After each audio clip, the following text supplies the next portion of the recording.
The state's attorney, I oversee all criminal activity and prosecution of crimes in the county. I've personally handled myself about 100 murder trials. I've prosecuted thousands of cases.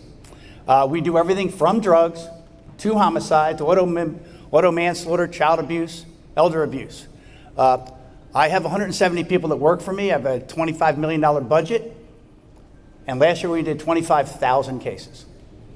But I'm here today because I want less work to do. I want to make sure that we're here today to talk to you about educating you about how you can save your own life, save your friends' lives, and speak up and make a difference. I'm going to walk out here because I can see it better this way. We run a program. I'm very proud of this. I started a program about 10 years ago when I began to see the avalanche and the epidemic of deaths, primarily between people of the ages of 18 to 30, dying because of drugs, particularly opiates, in this nation and in our state. That sadly has not happened or diminished at all, and quite candidly during COVID, it's exploded. I'm here you may know more about, I actually think you probably may know, as a young person, more about distribution of drugs, how to get it, where to get it, than I do. But I know something you don't know. I know about how I can protect you and try to embolden you to try to protect the people that you love if they are in risk of losing their lives. What's the Good Samaritan doctrine about? If you're with someone who is overdosing on drugs, alcohol, and you call the police, I make a pledge as the state's attorney for Montgomery County. I've been here, elected for 16 years. I'm running again. We will not prosecute a young person for any crime related to an overdose as long as they call and save that young person's life. That's what this is about. This is a life-saving message. The national epidemic, 6 out of 10 overdose deaths in the United States are opiate-related. Sometimes it's prescription pills. Sometimes it's the junk you buy on the street. Last year, everybody's talking about COVID. Let me tell you one number that I don't hear people talk enough about. We had more people die in the United States last year of an opiate overdose than from COVID. Wait a minute. Let me say that again. We had more people die in the United States from an opiate overdose than they died from COVID. We hit 100,000 people in our country that died last year. It's a terrifying number. When COVID hit, our opiate-related deaths in our county, in our state, and in our nation went up about 20% across the board. Look, these are charts and graphs. Where were we? This is where we were. We were about Maryland. In 2011, about 500 people died of an opiate death. You follow this chart. This is 2022. Let me tell you, we're over 3,000. We're at 2,500. I'm telling you, we are approaching 3,200 people now. It's straight up to the sky. So I'm not here talking about something that's not real. It's unfortunately all too real for the world. This is absolutely a true story. I went 5 nights ago, I drove into the apartment where I live. I parked my car. There were about 20 police cars gathered around this car.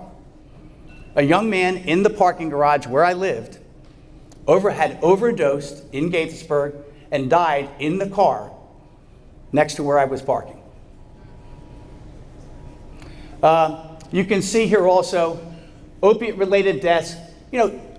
Some people, you can, by the way, lose your life because you're taking prescription drugs. You can. But that's relatively a small percentage. Death by heroin, when I actually started this, we were mainly looking at heroin. But what happened is we began to realize you don't take heroin in its pure form. Street purity of heroin over the last 10 years has skyrocketed from about 9% to about 40%. And the cutting agents will kill you. If you buy heroin, It's not just the heroin that can take your life. It's the cutting agents that they put in with it, and that primary cutting agent is fentanyl. Montgomery County numbers, last year, over 100 deaths in your community, including, I didn't count the young man who I saw die in a car the other night. That was how I came home the other night.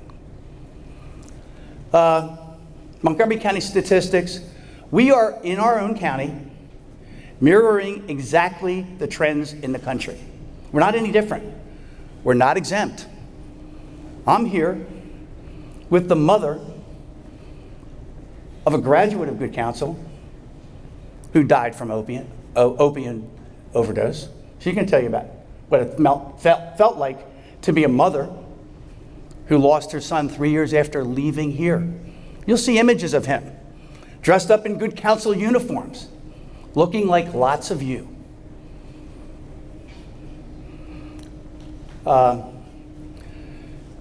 In Maryland, by the way, Montgomery County is not the highest number of people dying of heroin. If you actually go in terms of percentages of the population, the greatest number of deaths are occurring in Western Maryland, Allegheny, Garrett County, down by the shore areas. So a lot of you probably have houses in Rehoboth and Ocean City and different places. Those communities are really bustling in the summer. But there's not a lot of economic opportunity for a lot of young people down by the shore areas or in Western Maryland. And pretty similar to what's happening in this country, where the epicenter of opiate deaths in this country are like in places like Ohio, West Virginia. The epicenter is here where people are struggling. Economic frustrations lead, and sadly, to people using opiates. Let me go back to that. What are opiates? Well, opiates are prescription drugs, heroin, fentanyl, and carfentanil. 80%. I know there's a lot. My sons played basketball here. My son played football here. Greatest basketball team in the history of Good Counsel was 1999-2000 team. We were number 5 in the country. Roger Mason, my son played with him. We had 3 pros on that team. 3 professional basketball players on that team. Roger Mason, whose picture is outside, was on my son's team. We were 5 in the country. We were a great team. But many of you are athletes. How do people get hooked and become addicted to opiates? They're athletes who have a knee injury, an ankle injury, a back injury, and a doctor prescribes medication to them that are opiate-like substances. They get addicted to them. And then what happens is the doctor takes you off the prescription and you look for that same high somewhere else. 80% of people, 80%, this is the danger, this is the warning. If you're an athlete and you're being prescribed medication. Look, I think this is a huge scandal in the United States. Everyone wants to look at what Big Pharma has done, what doctors have done to overprescribe these things. There's a lot of blood on the hands of doctors and pharmaceutical companies in the United States for what they've done. And you are a target area potentially if you're an athlete. 80% of heroin users, they started with prescription drugs. Fentanyl is 50 times more potent than heroin.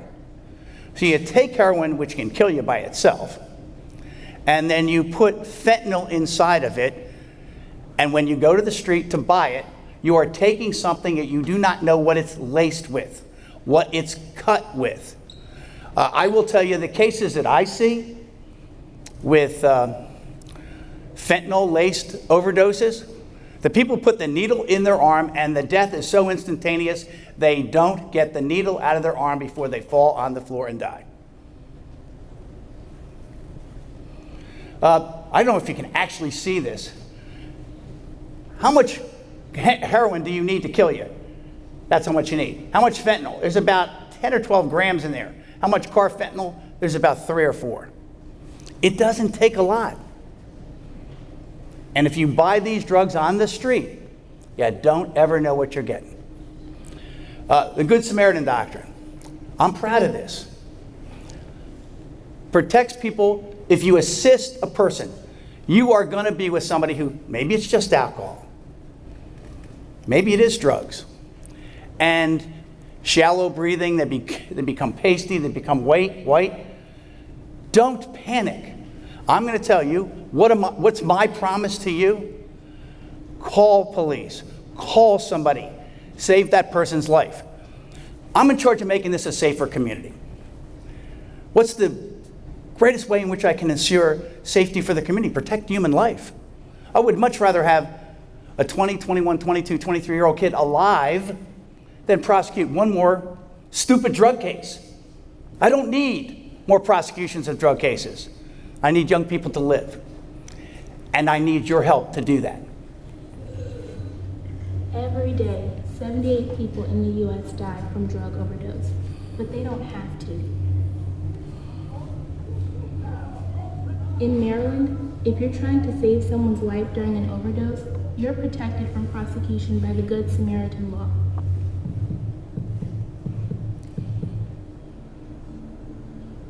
You just saved her life. Visit our website for more on how. You know, it's funny. There are video cameras outside of emergency rooms all over the state and all over Montgomery County.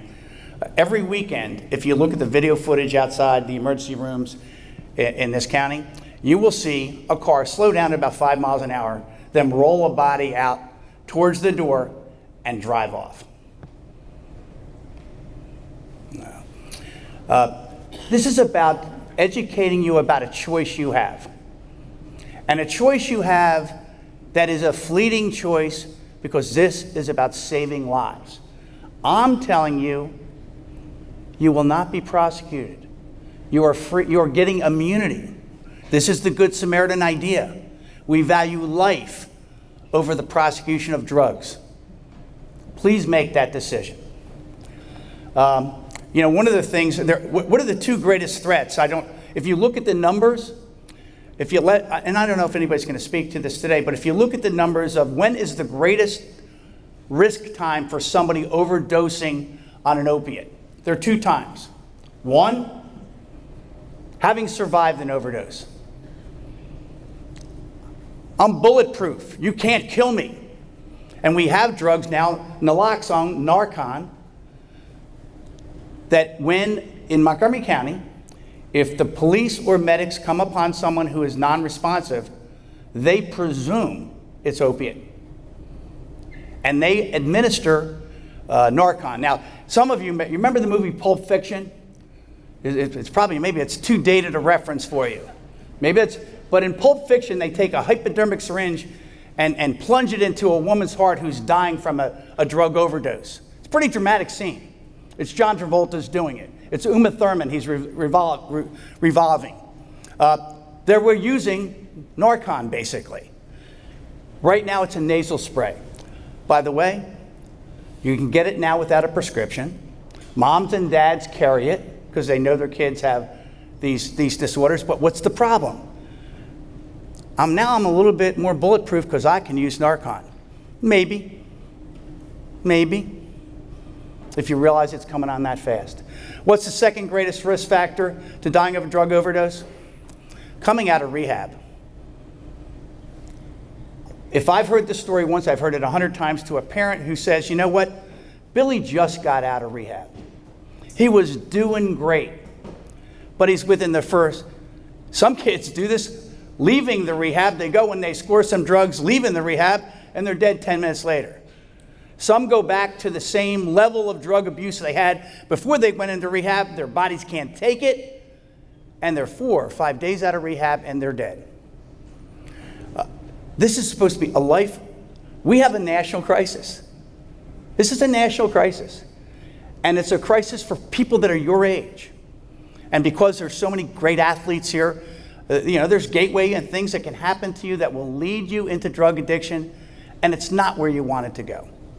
So I want to tell you, I want to thank you for allowing me to say a few things to you today. I'm going to turn this over to Dina Loudon.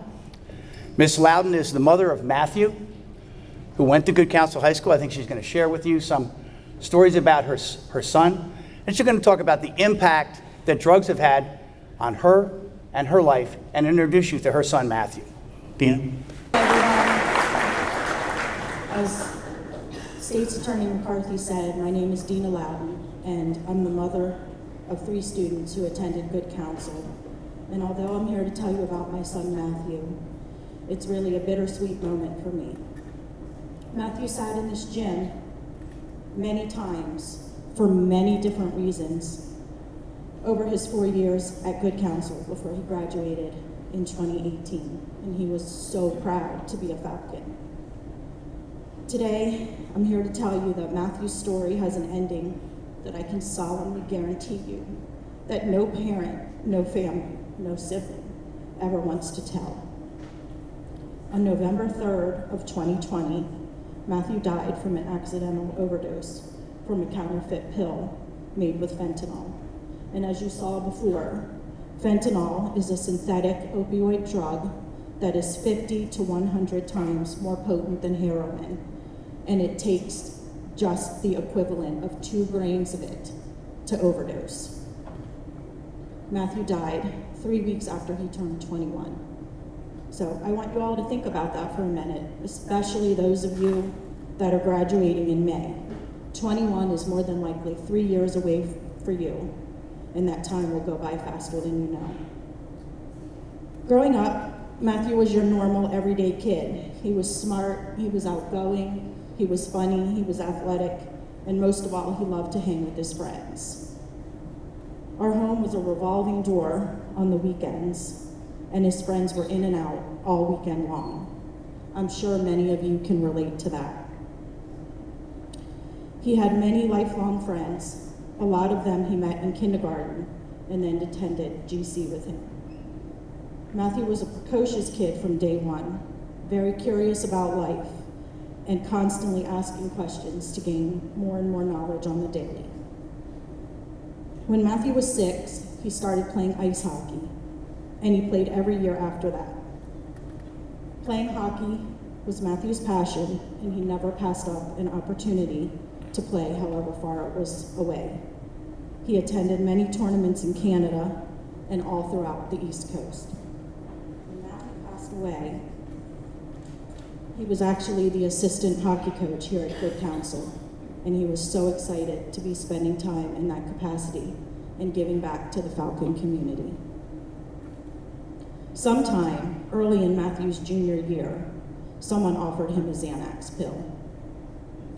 Matthew took it and became quickly addicted, and I'm certain that when he took that pill, he had no idea that it would take over his life and he would become addicted. Over the next few years, Matthew attended a few rehab facilities to try and help with his substance use disorder. In his junior year, he went to a rehab facility in Florida for 30 days. When he got out, he was okay for a while, but he began using again sometime in the beginning of his senior year. During his senior year, he attended an intensive outpatient program and overcame his addiction and was thriving.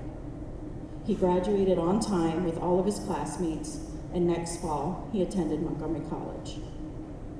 The following year, Matthew went to Salisbury University and was there for the fall semester and part of his spring semester. In spring semester, Matthew began having some issues, so we decided to bring him home. This was right before the dreaded shutdown due to COVID. Matthew decided to take a medical withdrawal from the semester, and at that time, he began working to pursue a career in real estate. But before that, sorry, I lost my place. When Matthew came home from Salisbury, he decided to reach out to a therapist to help him wean off of the drugs that he was taking to help self-medicate himself. He was doing really well, and this is when he tried to pursue a career in real estate. Matthew was flourishing, and he eventually passed and got his real estate license. He was working with a team of realtors that he absolutely loved. Unfortunately, shortly after that, he met someone that introduced him to another drug called ketamine, and he became addicted very quickly. This was the beginning of Matthew's demise. On the night of November 2nd, Matthew took a pill that he thought was one thing, and it turned out it was 100% fentanyl. Matthew did not live to see the next day. Now, as a family, the only thing we have are memories of 21 short years. We have to live with the fact that we never get to see his big, beautiful smile or hear his voice or laughter in anything other than the videos that we have. I have to go to the cemetery weekly to visit my son, and one of the hardest things I've ever had to do was to bury him. I can tell you, we never thought it would happen to us, never. But you all need to understand, it can happen to anyone, and it does. These drugs, they don't discriminate. I also want to point out that even if you use drugs once, one time, you could overdose and you could die. You do not have to have an addiction. I know a lot of you attend parties. Say someone offers you something and you take it. Could be lights out, guys. Could be the end of it. With that being said, I want to segue back to the conversation that State's Attorney McCarthy was just telling you about. Speak up and save a life. You all heard what he said, and I can't stress to you enough that if you're ever in this situation where someone is overdosing, calling 911 is the right thing to do. You won't get in trouble, and I can promise you that you will be so glad that you saved that person's life instead of waking up the next day to find out they didn't make it because you or someone else did not make that call. This will be your one get out of jail free pass, and you'll be happy that you used it to save someone's life. Thank you so much for listening to me today. This is a story that I wish that I didn't have to share with any of you.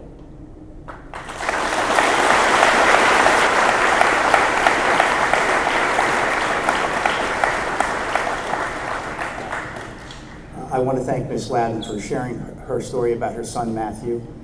And I'd now like to call upon Jessica Jeffries. Ms. Jeffries is a survivor in recovery herself. She was a high school student. She went to Northwest High School. She was a Northwest High School Jaguar. And she's here to share with you a few moments about her stories about recovery. Jessica?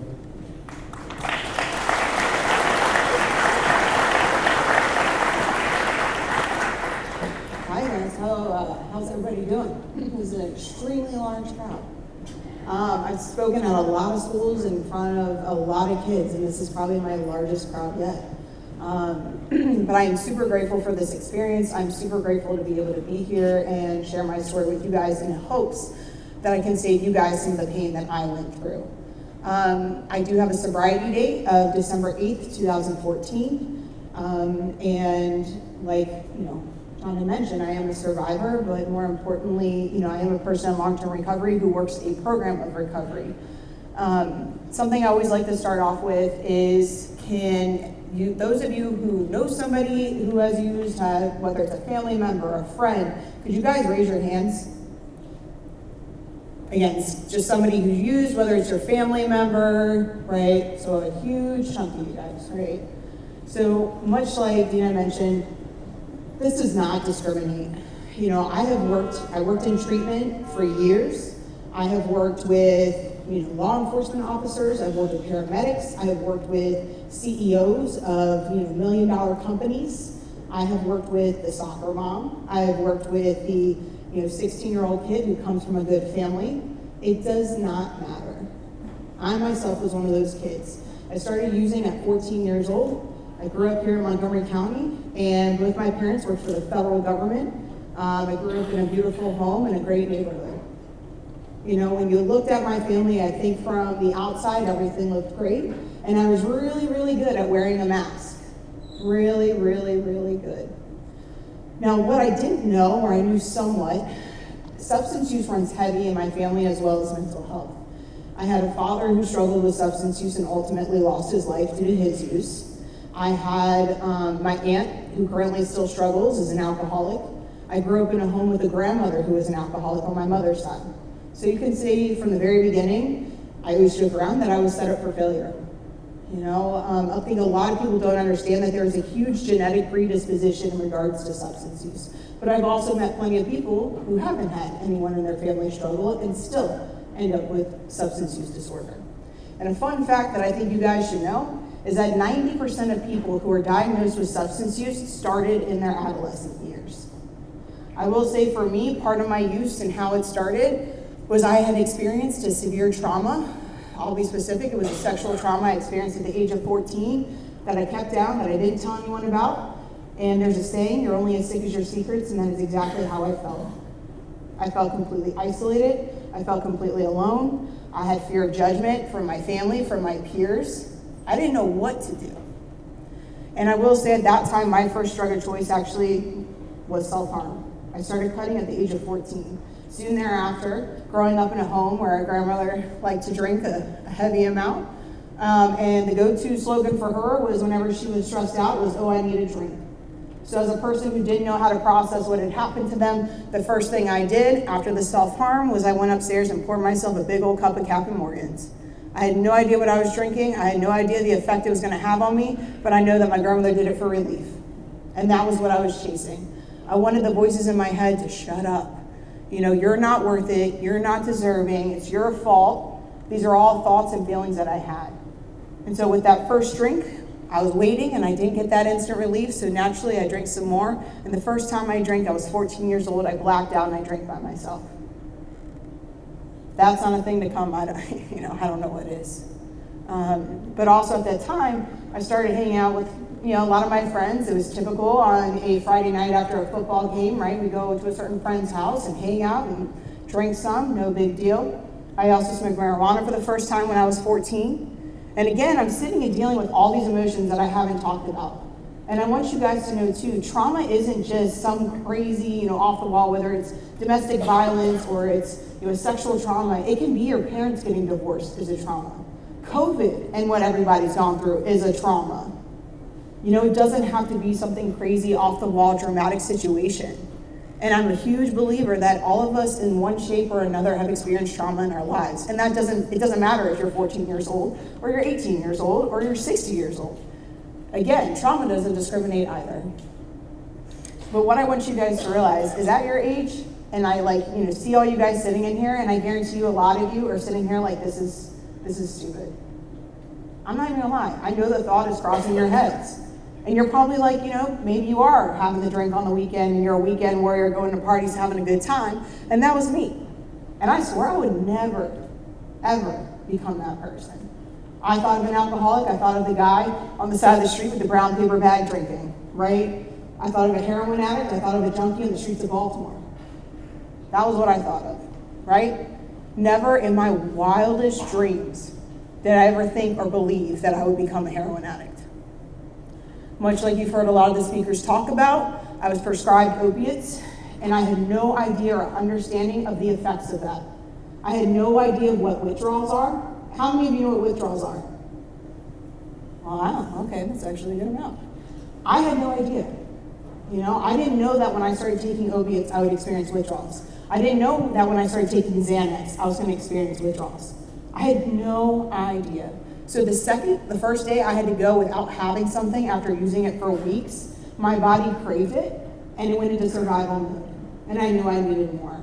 And my tolerance had built up. I wasn't getting the same effects. And that's what happens. Tolerance builds, you're not getting the same effects, so you start using more. Then eventually it switched to a different substance. And you create all these lines in the sand, right? Like, I'll never do this. It was just I'll just drink and smoke weed, right? I'm never gonna do a hard drug, ever. Well, I got prescribed Xanax. I got prescribed opiates. It was prescribed by a doctor, so it was okay, right? Next thing you know, not getting the same effects, so I draw my next line. I swore I would never do heroin, right? Swore I would never do crack cocaine, but I done coke. I swore all these things. Once I did heroin, is I will never inject, right? And every time I drew these lines, every time I crossed it. And that's what happens with substance use. You create these lines, and every time the line gets further and further. And when I hear stories like Dina's, it hits home for me big time. I can't even begin to tell you how many friends I have lost to overdoses over the years. And honestly, I've lost more people in sobriety than I ever did when I was using. And it has been horrible to have to deal with because I don't have that go-to. I don't have that relief that I used to crave. I have to sit and feel my feelings. And I'm sure a lot of you know feelings can really suck sometimes. You know, I wish I didn't have to feel them, but I do. And today it's a beautiful thing that I get to. You know, and I can take what I've been through in my experience and turn around and be able to help some of you guys. But the reality is, for those of you that think that will never be me, it can easily be you. And so the question is, and then becomes, do you want to take the chance? Do you want to take the chance? Do you know your family's history? Do you know what you're taking? Because even marijuana today is laced with fentanyl.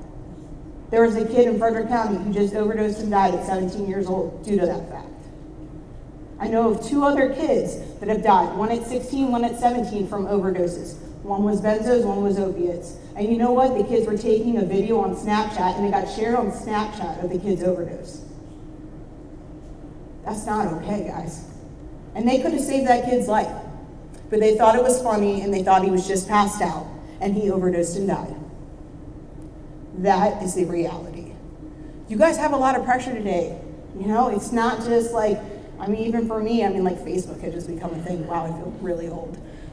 Facebook had just come out, you know, and even just dealing with like Facebook. And I remember even MySpace. Now I'm really aging myself.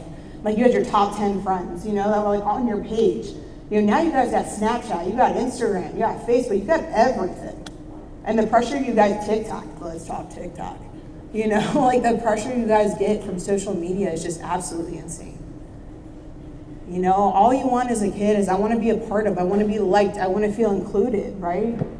And the pressure and the peer pressure that you guys feel in those situations is astronomical. So today, the beautiful thing about my experience is I actually get the opportunity to run a recovery high school here in Maryland. And I get to work with kids like you all every day who struggle with substance use. And they're all high school age, so 9th to 12th grade. And I watch these kids go through things day in and day out, come from abusive homes, come from good homes. I have a kid that drives all the way from Annapolis to come to school in Frederick County because she understands the importance of what she gets. So these kids have a positive peer pressure environment versus a negative. And for those of you who are in here and maybe are starting to struggle, or you think maybe I have a problem, maybe I'm noticing I'm drinking too much or I can drink more than everybody else on that Friday night or that Saturday night, take a step back and think for a second. Because as much as some of you, like I said in here, probably think that this is pointless and it's a waste of time, it is not. Dina's son's life being lost is not a waste. All the pain that I went through is not a waste. And you guys have a choice. You guys have a choice of whether you choose to use or not. So please, and for those of you who are feeling alone or isolated, reach out. I'm happy to give my information out to anybody who needs to talk or is struggling themselves, because none of you ever have to go through anything alone. Ever, ever. So you guys, I really appreciate you giving me the time and listening, and thanks for letting me share.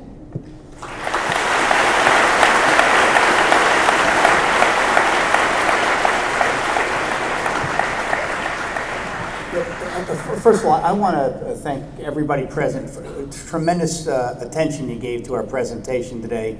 That was very impressive. Thank you very much. I really, that was maybe the greatest honor we received, that people seem to be listening.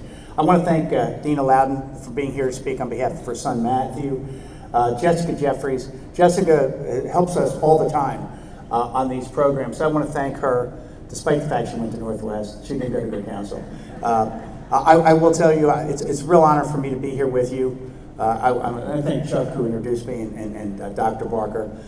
Good Counsel is part of my heart. My kids went to school here. I love this school.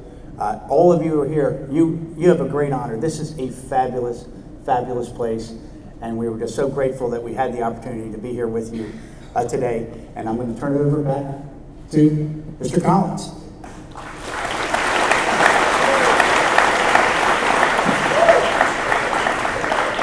Thank you again, Mr. McCarthy, and thank you all the guests here. This is very important. Remember, you have a responsibility. You've got an obligation to your friends, to your family. Please take this presentation to heart. All right? Don't just dismiss it as 45 minutes. Yeah, we got a little bit out of class. Don't do that. Take care of each other. Take care of your friends. Okay? Thank you very much for your attention. Faculty, staff, you guys may return.